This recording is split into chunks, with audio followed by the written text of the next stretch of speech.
Hey guys, this is Mr. H. Hey, this is the third question of rearranging formulas in the multiple choice section. I want to show you, just like I did on the previous two, you're just going to store numbers, then you're going to calculate the value for A, which is the area. And then once you get the value for A, you're just going to type in each one of these expressions, and you're looking for the one that basically is equal to whatever we put in for H. So let's go. Now this is a little bit different from the ones we had before. The ones we had before, let me go back.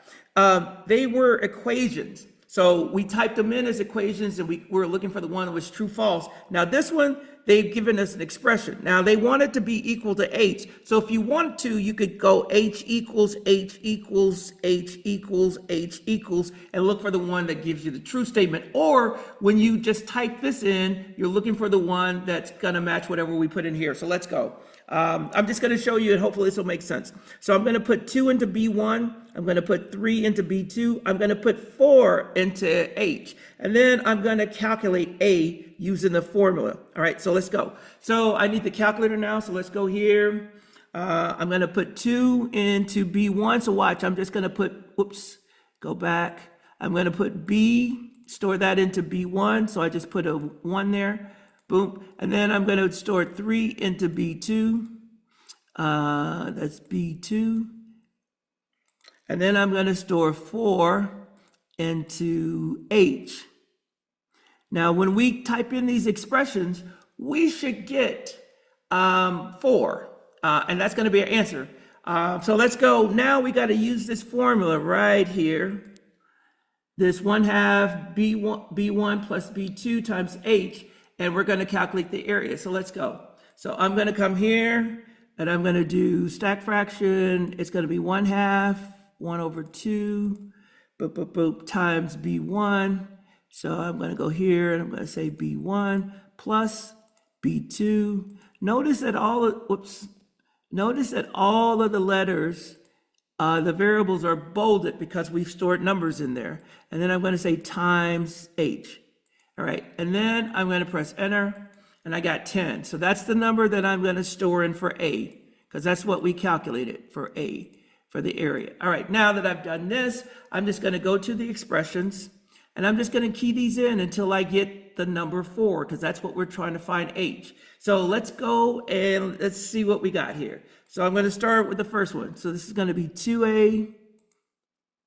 Now, if you know how to do this algebraically, go ahead and give it a shot.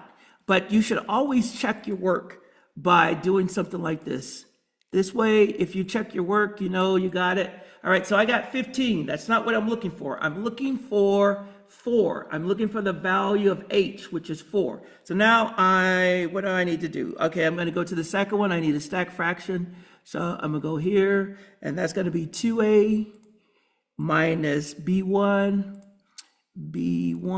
divided by B2. So if I put B2 here, I get 6. That's not what we're looking for. Let's keep it moving. So now I'm going to go to the next one, next answer choice. It's a fraction 1/2, 1/2 A minus B1 minus B2. Press enter, and I get 0. That's not what I'm looking for. So the last answer should be our answer choice. So the last one should be 4. And if it's not, that means I made a mistake somewhere else. Let's go. Control divide. This is going to be 2A divided by B1 plus B2. Now this should be 4. Now, if you want to do this, I'm going to do this one more way. So if I wanted to come here and go H equals, right? If I said, this is what we did in the prior 2 videos. We made it into an equation because we're trying to get H by itself. But you see, it's a true statement. So either if you're going to type it into the expression, you're looking for the value that you plugged in for H. If you want to make it into equation, you say H equals each one of those expressions, and you're looking for the one that makes it true. That's it. That's all you have to do. So basically, just store numbers. Let me go back and review this. Always store numbers in the right-hand side variables. Make sure each number is unique And then once you store the numbers on the right-hand side, you're going to take whatever the formula that they've given you, and you're going to actually calculate the number that should go in for the A on the other side. And basically what we're doing is we're forcing this equation to be true. And once it's true, it has to remain true when you do algebra. You can't have, if you're doing everything correctly, the equation should remain true, and that's all we're doing. All right, I am going to stop, and I'm going to post this. I'm going to put this in a playlist called Rearranging Formulas, and these questions are not very difficult, at least not in the multiple choice section.